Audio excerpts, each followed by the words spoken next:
Hello everybody, Ben Rogers here, the Raptors Digest, reacting to the Toronto Raptors 118-93 decimation. Big L, whatever you want to call it, to the Cleveland Cavaliers. And this one is just straight up unfortunate. It's a bad look. You know, we were so exciting, right? This team winning 7 of their last 8 games, I believe. 7 of the last 8. They come into this one on a Sunday night, an earlier game, right? 7:30, not as early as the game yesterday by any means, but a game where you've given your good knocks to Cleveland so far this season. You've held Donovan Mitchell at bay in recent games you played against him, and we come out and we get slapped. Now, right from the jump, I'm not saying all season's over, all the Pirtle trade is an L, all that sort of stuff, which I see Kenneth saying, where's the tank animation? I'm not breaking out the tanks by any means. We've won 7 of our last 8.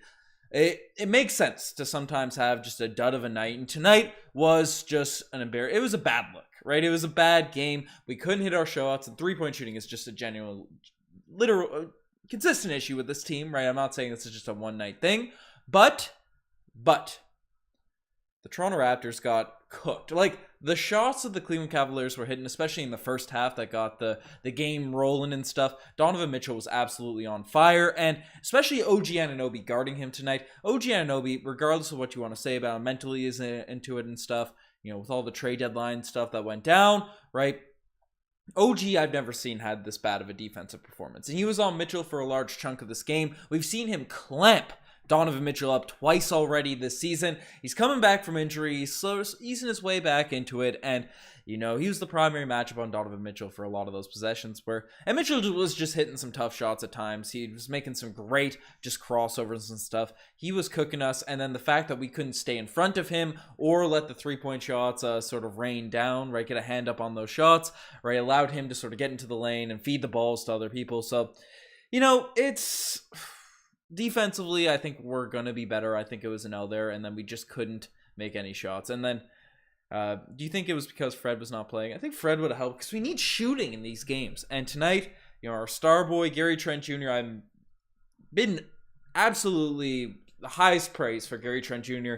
in recent weeks, recent months. You know, ever since he was moved to the bench and he earned his way back into the starting unit, he has been great. He's been scoring left, right, and center. He's been efficient, knocking down his shots, hitting the 3-ball for this team when they were playing well and we were playing bad. But tonight he was just off, right? The floaters he always makes weren't going in. Missed a few open 3-pointers. It's how it goes, right? Shooters, bucket getters like Gary Trent Jr., they have their on and off nights. Tonight it just wasn't an on night for Gary Trent Jr. We're on the second night of a back-to-back in Cleveland, right? In Cleveland's home court. So, like, it was a rough game. Like, I titled this rough. There's no huge positive takeaways from it. I was going to say one positive takeaway would have been Jeff Doughton's first half, because he was amazing out there in the first half, then got in his second stint and really just laid an egg out there in his second go-around, the second half. So, I don't know. I was happy to see Jeff Doughton play really well in his first go-around, but it is what it is. And God's Glory saying that OG was hardly in the offense. Like, bro, what?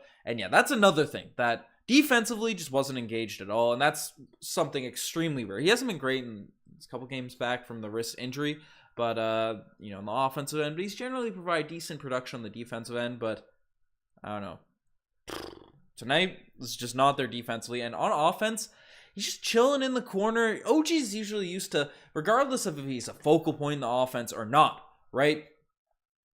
OG's usually makes cuts, usually ready to let that ball fly. Didn't have that polish about his game tonight as that 3-and-D role player. I know from all the reports he has higher ambitions for being a guy that can command an offense and stuff. Well, in the second half, Nick Nurse did run a few isolation plays. You know, had a couple drives where he took a fadeaway in the paint, and they were just ugly possessions. He wasn't able to score on the bigs of the Cleveland Cavaliers, Jared Allen and Evan Mobley. So it's rough. It is tough, but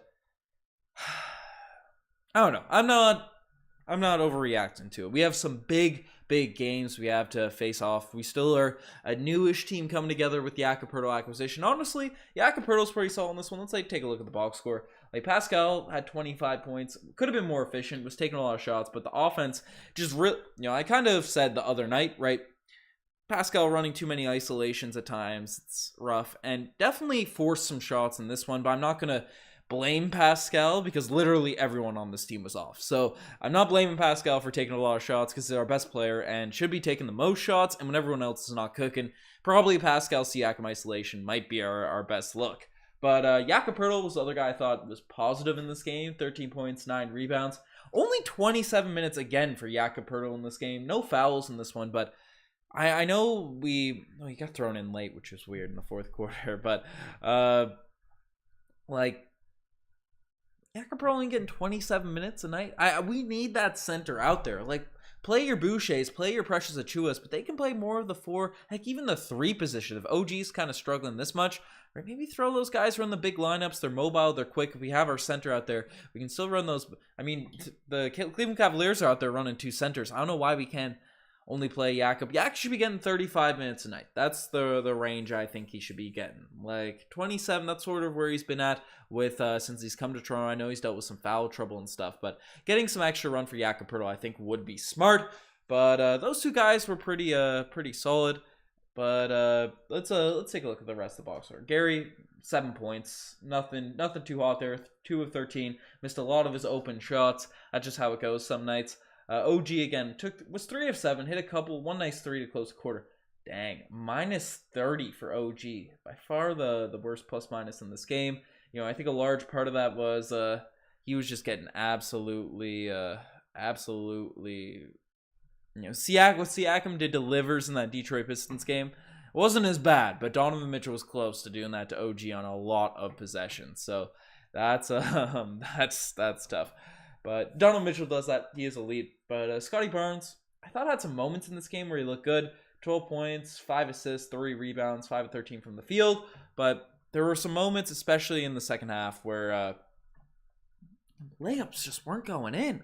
Like these momentum swinging shots. He brought it back to within 4, and then we just start selling open floaters and stuff. Your team gets demoralized. The Cavs go on a run. They start hitting some threes, and it's a rough scene to look at. But yeah, I want to address the chat. I don't really want to dive too much in analysis because there's a lot of memes in this one. Jeff Dowtin, I will throw some love towards Jeff Dowtin because I thought he had a very strong first half. Knocked down a 3. That floater that he's good at, we saw at the beginning of the season or in the preseason and stuff. Didn't get much run at any point during this year, but he's a good floater taker. He's making some nice dimes. He's a good defender.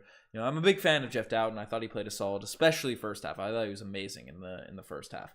But let's keep with the game because I want to address your comments. So stay, and I'm going to interact with the comments because I'm seeing a lot of takes as I expected coming into this live stream. I want to discuss some of that stuff with you. But Joe, I'll address what you guys are saying there. But we got to continue with our Raptors therapy session right now. Right, we have to continue with everything that we get going, and you know, usually in our therapy sessions, we want to have a few laughs, right? We want to have some good times, and the best way to do that is look at some of the OGs moments of the night, and there were a bunch. There were a bunch in this game, and one was brought up in the chat or a little bit earlier. Let me see if I get the name, but someone mentioned Boucher. Restate in the chat if you mentioned it. But Boucher out here jumping in the corners. But yeah, God's glory's come out.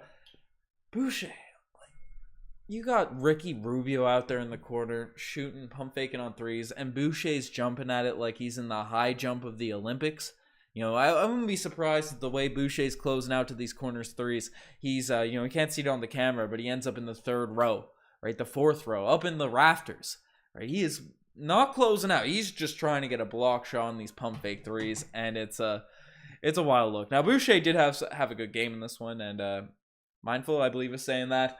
You know, Boucher in this one, 6 points, 6 rebounds. He's out there hustling. Missed a couple threes. 1 3 would have been really nice. It would have stopped a run, and then he just missed a shot there. So, yeah, Boucher was pretty solid. I was not disappointed in his game, but he's got to stop closing out on those threes. But the moment that's really, and probably more of a golden kazoo rather than OG's moment is Joe Wieskamp. Man, it's unfortunate. Threezy Weezy, he had such a good game in his 10-day contract. It was the last time we saw him. But the three, he came out in this one, the 4th quarter, the 3rd, second half. The second half all felt like a blur. But he got out here, right? lined it up. Right? He's not getting a shot off. It had some Matt Thomas effect to him, where he's closing out, he's turning around corners, and he's squaring up, not getting those shots off. And then after being out there for a few minutes, he's like, okay, I gotta get one up. And I'm not sure if it was tipped or not, but the first shot he took, no net, no rim, no backboard, no nothing.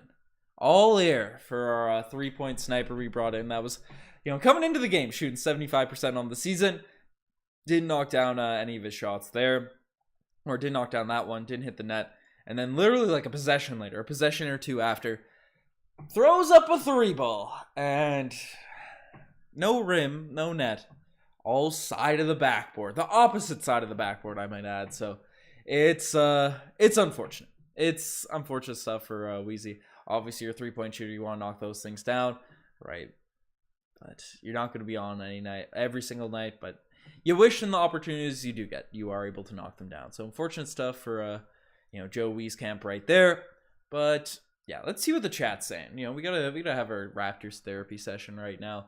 I don't think we're gonna have a lot of big analysis in this one, but Barnes needs to stay in his place and stop trying to be something you aren't. Hey, I don't mind Scotty being aggressive, and he is a good finisher around the rim. But I'm mindful saying it's Boucher's hustle. That's fair. G saying Cavs lost 3 in a row. Raps on a back-to-back without their season PG who shoots. Team like the Cavs need a shooting guard. Yeah, that's true. We need to be able to match some of those shots that were going crazy. But love Scotty. Teams lag off him. Double teamed. Yeah, that's very true. G. Tough loss, but not surprising. Cleveland was the better team tonight. The refs are very tough on us and set the tone. Screwed up the game a little bit. Yeah, Frenchie, especially at the beginning of the game, it was some weird calls going on. We'll say that. And Jay's saying, dropping in and say, hey, remember to sign up for cool, but hey, Jay's just doing the ad reads as well as me. I get him in the middle during these lives. But we are giving away some free tickets. We are giving away some free tickets for the Raptors game on Sunday, or on 2 days from now, the 28th. So if you want tickets for the Raptors game against the Chicago Bulls, definitely sign up for CoolBet and sign up the form. I'll have in the pinned comment when this goes up after. And you can be entered to win 2 free tickets to the Raptors Bulls game going on, courtesy of CoolBet, sportsbook regulated in Ontario, available all across Canada. So, if you want those free tickets, definitely sign up for CoolBet. Supports the channel, helps us out big time. But it's free to sign up as well, so definitely do that there. But Joe hasn't played in like a month. Definitely, yeah, it's tough to get thrown out there and rock out on that front. But Wieskamp took a heavily contested 3. Nurse doesn't run any set plays for shooter. That's true. It's a big point as to why Nick Nurse or Matt Thomas probably didn't. Well, I guess Matt Thomas didn't really thrive anywhere. These guys need to be able to create their own looks, so they need to constantly be running, be able to let it fly quick, like the Duncan Robinsons of the world, the JJ Redicks, right? That needs to be a skill that they can create. And do you think Kawhi decided to stay? Things would be different. We beat the Celtics in the bubble. Hey, we win in a chip. We going back to back, maybe to back. We're definitely winning that second one in the bubble. I think we're winning again if Kawhi stays. That's my take. But glad Doughton is playing regular season minutes. Regular minutes, too many backdoor dunks under the net when Pirtle was off resting. Why no Koloko? Agree, Isaac. I think, yes, Koloko offensively has his limitations, and we need more offense. But defensively, we are so much better on that end of the floor with a true center out there. And I'm not saying give him 20 minutes a night, 15 minutes a night, but especially if we're playing against a team like the Cleveland Cavaliers with Jared Allen, Evan Mobley, guys that can pass, guys that can cut, they can finish inside the lane, right? It'd be nice to have a consistent 7-footer out there to be a deterrent at the rim. So it's that would be nice. That would be nice. And would have liked to see more Koloko for sure. Yeah, he's too raw, Boucher syndrome, jumping on anything. He does get fouls, but run him out for a little stretch. I know the end of the games. That's what it is. It is what it is. But Precious, I thought, was aggressive again tonight. 7 points. Some people don't like his style of basketball, but that is what it is. And Joe Simpson saying, why are we going for the playoffs when we are a first-round exit at best and when there's a generational talent in this year's draft? Joe, we were sort of in a place. We had a very strong start to the season. We're the 4th seed in the East for a long while. And then, yes, we had a brutal sort of mid part of the year, but the lowest we were getting compared to those tanky teams. I mean, the Spurs have lost like 20 straight games, right? So the Spurs, the Pistons, the Magic, the Hornets, all these teams weren't teams that we were likely going to catch. So does it make sense to sacrifice a full season of development, have a culture deterring year where we just feel like losers. Scotty builds bad habits, Precious gets bad habits, all that sort of stuff for the sake of, the 7th pick rather than the 10th pick. No, I'd like to see us keep trying to win, acquire Jakob Poeltl, retool for next season. We aren't bad enough to be the worst team in the league. Maybe if we got to that point, then sure, right? And it was looking a little bit ugly there, but I like the Raptors' direction right now. And sure, if things don't work out in the playoffs, we're a first-round exit. We get that playoff experience, right? We're in a winning space. We can evaluate our talent, see what we need to fix for that next season, and we have one more year of proper development for the guys. So that's I'm happy. But what's happening, Gurman? And Gurman's taking an L. But 8 steals. Gurman had 6 points, 8 steals, 12 assists, 6 points, 12 total rebounds, 12 assists, 8 steals, and 3 blocks, I assume. An ugly night for the Raps. Gurman, not an ugly night for you, though. Not an ugly night. Great stuff there. But instead of tanking, the Raptors should settle to be mid. I don't think it's settling to be mid. We're young. We need to develop our players. We weren't bad enough to proper tank. But Nick Nurse, I don't like that he overplays our starters, but put a lot of bodies. But someone on the bench can't buy a bucket either, so it's tough. But Flynn has been stepping up low-key. Yeah, Flynn had a pretty solid run in this sort of stretch, but he's been very inconsistent. I like Doughton over Flynn still at this point. But I find it crazy if some people still think the Raptors should be tanking. Yeah, I get where they were coming from. There was a moment where we could have went all out with it, lose all the games, and we may have been in the hunt for Wembanyama, but probably wasn't the right choice. We do that if we continue to lose. We showed enough promise that we weren't a completely trash team, an Orlando Magic sort of side of things, but yeah, for Orlando's been all right. I don't want it there. But do you think the Raptors could beat the Cavs in the first round? Yeah, if we have OG guarding Donovan Mitchell properly, we lose tonight. No one could score on the offensive end for the Raptors. We still need to figure that out. And it's looked better with Jakob Poeltl, right? We need more shooting. We need to figure out something off the bench to get that rolling a little bit. Or starters with Fred VanVleet's back. But if we can just not let Donovan Mitchell go nuclear against us, and that's going to happen again. You're not going to stop Donovan Mitchell, but keep him from being Michael Jordan, prime MJ against us, then I take us in any game against the Cleveland Cavaliers, right? I don't think we're counted out in any game against the Cleveland Cavaliers. Cavs should be favored. They're a better team right now and all that, but the Raptors can work their way up. They can work their way up. But do the Raptors have enough to legitimately compete? Not this season, but future years, maybe. Free agency is the way to go for shooters. We don't need any big man in a draft. Exactly. That's why we acquired Jakob Poeltl. Completely agree. Adventures with Smiles. Right, figure out our bench, figure out the shooting and stuff next season. But very probable for the Raptors to move up to the 5th or 6th seed. All those teams ahead of us are crumbling in real time. The Raptors need to stay healthy, play their game. Completely agree. And we need shooters. Definitely, I agree with both sides, right? But I don't think we need to tank. Raptors tank because it's going to be a heavy draft year.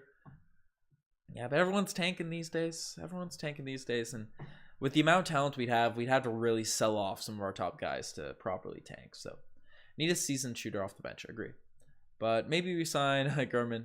Hey, get Gurman on the Raptors, baby. Make that push happen. Get Gurman on the Raps. But Boucher and Young need to be gone next year. You want shooters, they need to be gone. Yeah, unless Boucher can get his 3-point shot back in the next month here. It's I like Boucher, though. But I do agree we need more shooters. I think Precious is the more promise than Boucher. So maybe he's the odd man out. But I don't mind Boucher. Boucher's been our probably most consistent guy off the bench. But, okay, let's be honest. No one was stopping Donovan Mitchell tonight. We looked like we were running in the mud. We had no flow. And the Cavs shut down OG. Couldn't have put it betterly myself, Johnny Strides. Couldn't have put it betterly myself. Goodness gracious, I can't even speak English today. But Wieskamp had more rebounds than OG.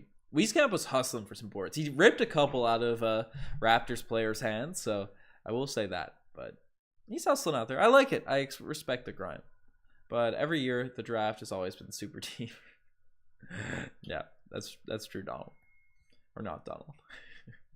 OG has not been playing that good. Still looks injured and rusty. That's true, right? We're hoping OG comes back to his form. I'm not and I criticize OG's defense tonight because he was bad. But I'm not saying that as a way to say, oh, our OG's garbage or something like that. He's come back from injury.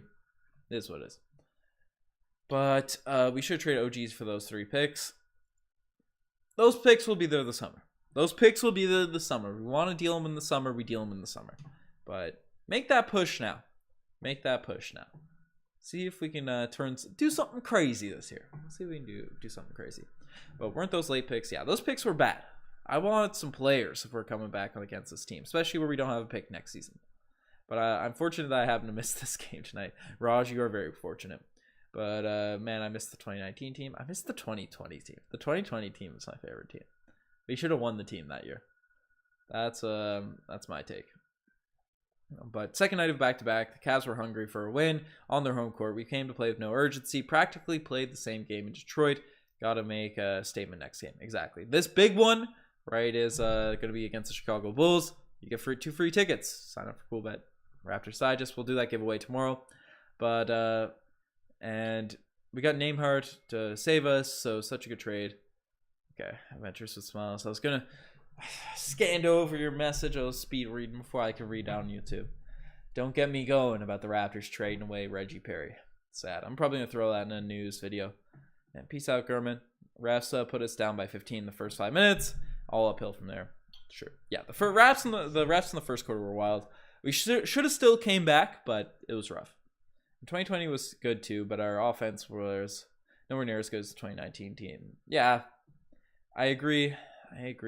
Piyush, I believe that's how you pronounce. I apologize if I mispronounce your name, but 2020 had some vibes. We were the underdogs properly. People said we weren't going to make the playoffs without Kawhi, and without the bubble, we're winning that chip. That's my take. But honestly, the Raptors need bucket getters. They struggle with too much to create an offense.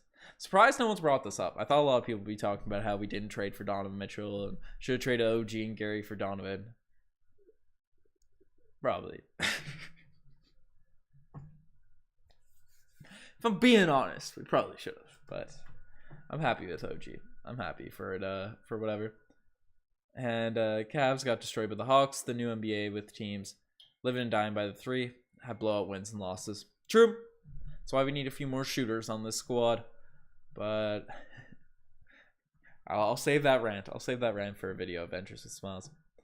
But we'll be okay. Freddie start the pick and roll with Jakob. Completely agree, Bruce Lee. Get that pick and roll. Freddie had 15 assists last game. I'm happy with it. I'm happy. We're good. We need more defensive-minded center. I vote we do what we can with Steven Adams in the offseason. Wouldn't be a bad backup. I like Pirtle way better than Steven Adams, but I wouldn't mind Steven Adams on the team. But Cavs do, yeah. They're good. The Cavs are good. The Cavs are good. No disrespect to Cleveland. We're taking them to the playoffs when we get to that 6th seed. Or 5th seed, whatever we're going to get to. I don't know. But, folks, you guys are the best to make it this far. Subscribe to the channel if you guys haven't already. 90 people in here. The diehards, I imagine, you're all subscribed because it's a rough game. This isn't one of those games for the non-Raptors Digest fans. But I appreciate all you guys, everyone that's tuned in. But God's glory saying very bold take, but my favorite Raptor is DeMar of all time. But Kawhi, in my opinion, is the GOAT because he did what Debo and K-Lau couldn't do. Hey, K-Lau is the GOAT. K-Lau is the GOAT. That's the take. But I appreciate all of you guys as well always. Sign up for Cool Bet as well. Get those free tickets. I'm signing out. Cheers.